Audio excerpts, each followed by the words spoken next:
surprised are you that here you are? I mean, in such a short time. The worst thing for me is I can't please all my girls, all the girls out there. I'll help you out. Call me if I... In this video, we will talk about the crisscross duo who every kid was crazy for. The guys who set the trend to wear their pants backwards, which Eminem even referenced in the song My Name Is. Got pissed off and ripped Pamela Lee's tits off and smacked her so hard I knocked her clothes backwards like crisscross. Both of their names were Chris, so naturally the Chris portion of their name made a lot of sense. But where did the cross come from? According to Chris Smith's mother, it was from a name that Kelly himself earned when he was a few years younger. Per a 1992 Washington Post profile, Smith's parents recalled that Kelly loved applesauce so much that a teacher affectionately called him Chrissy Crossy Applesaucy. How did they choose their names? Kelly chose Mac Daddy and Smith was Daddy Mac. It essentially originates from Mac, a term that signified a man that gets a lot of women. Jermaine Dupri, one of the most influential producers, met the two boys at the Greenbrier Mall in Atlanta. He was looking at how random people reacted to the boys. The girls behind the counters were behaving as if they saw them on TV. They were going crazy screaming. He saw two obviously cool boys getting free cookies from the girls who worked there. A curious Dupri approached them, found out that they were only 11 years old, and asked what they were doing to attract such attention from girls in the mall. As Dupri recalled, Daddy Mac said, "We're just cool." Crisscross represented something Jermaine Dupri had never seen before. You gotta understand people out there, crisscross weren't rappers. They weren't kids walking around with demos. They weren't trying to be rappers. They weren't trying to be singers. When I met them, I said, "What do y'all do?" Dupri explains, "We just cool." I was like, damn, get these guys a record fast. Which means Crisscross weren't eager to make music and didn't even consider it possible. But everything changed after they made the track Jump.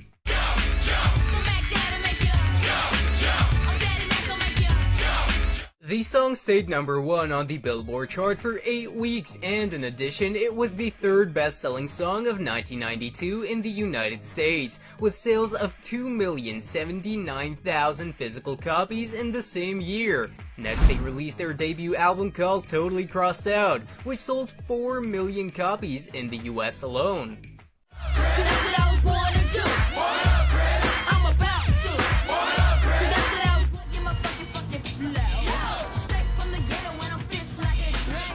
Have you any idea just how successful you are?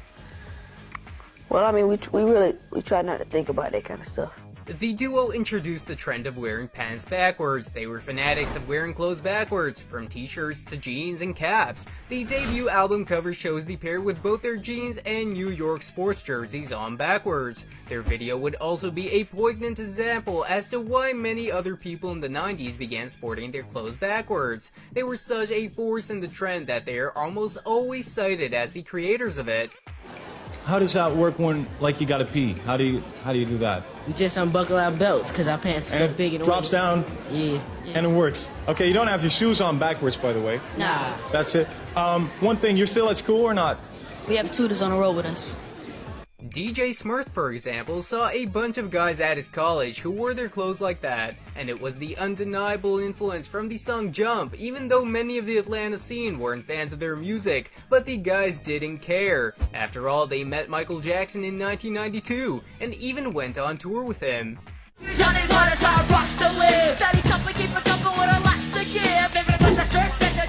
When they toured with Michael Jackson, they didn't feel like they were at the same level, even though they were already making millions in sales. They did not realize the full extent and scope of their success. But for them, first of all, it was fun, so there was not much stress.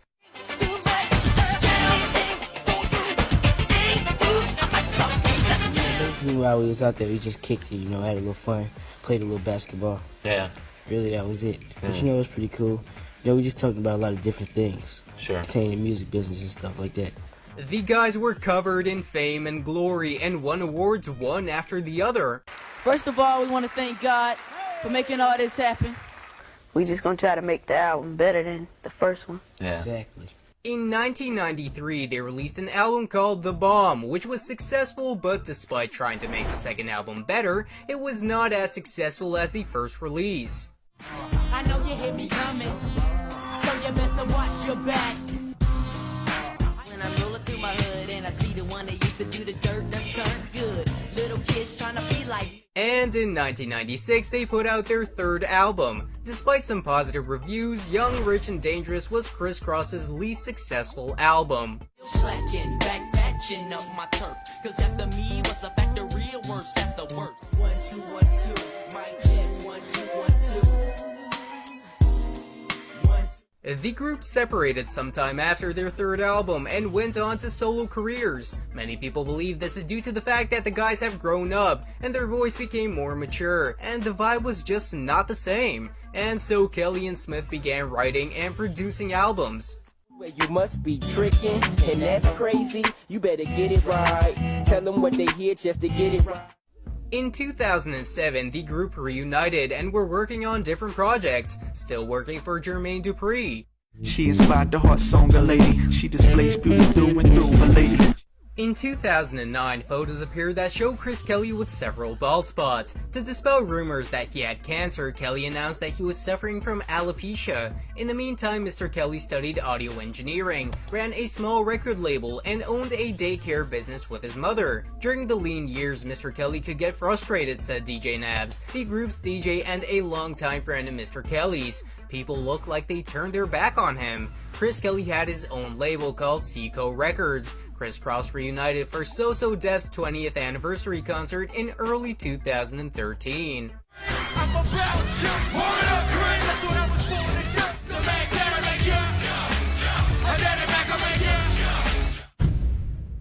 Investigating the death of Chris Kelly. He's best known as half of the 90s group Criss Cross. On May 1st, 2013, Chris Kelly died of a drug at the age of 34. I had told you, though, you know how I party. Man, I don't want to hear that, man. You know I don't want to hear that, bro.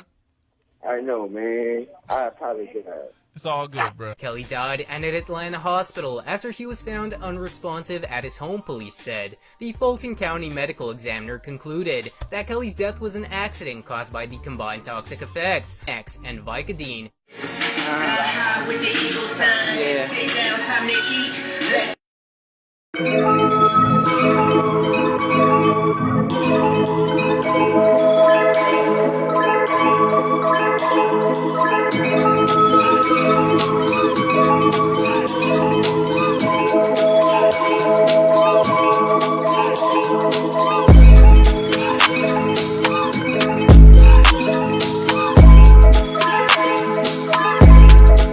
Should we talk about your brows? Go on then. I mean, they kind of are really famous. So I'm going to say emotions, and you're going to pull the face. Are you ready? Yeah. Happy, sad, surprised, and shocked.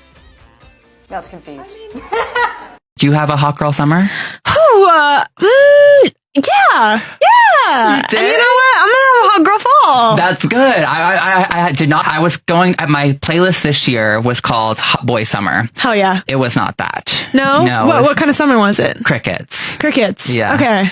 It wasn't. Yeah, mine was kind of cricket, but mine was kind of crickets as well. But I think it's just the mentality. I had the hot so girl I'm summer. entering fall. I'm ready to go. I'm like, Yeah. it's gonna be, what's it called? It's like cozy, like something along those lines. Something that's escaping me right We're now. like entering cuffing season. That's like the vibe. Gosh, Yeah, we're okay. trying to. All right, noted.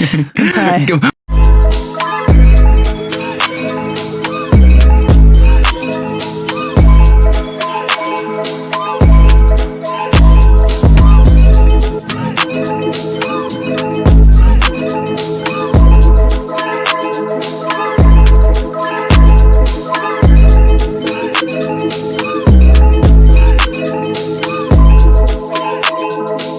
Du als dich für den Stachsten. Mein Vater ist ein Stierkämpfer. Ich bin ein Wassermelone. Ich bin voll mit Wanzenbissen. Tell us about one of the One Direction fan fiction you used to write. Oh my gosh. Please be detailed. No, Oh I'm just kidding. man. I wish that I could find them. I feel like I would cringe so hard. And Were they it'd on be paper hilarious. or was it like on a Google Doc somewhere? It's definitely like there's some record of it. There's some receipt The somewhere. worst thing is when you don't know where it is. Yeah, That's I the know. problem. It was very like oh, you're, oh God, I don't even know, oh my God. It was very like, oh, Harry proposes to you, like, over the sunset with, like, holding a teddy bear, like, the dumbest thing you could possibly think of. I'm, like, cringing even saying this out loud. Oh my God. We've all been there. Yeah. We've all been stands. We've all been 14 years old. That's really nice, though. That's sweet.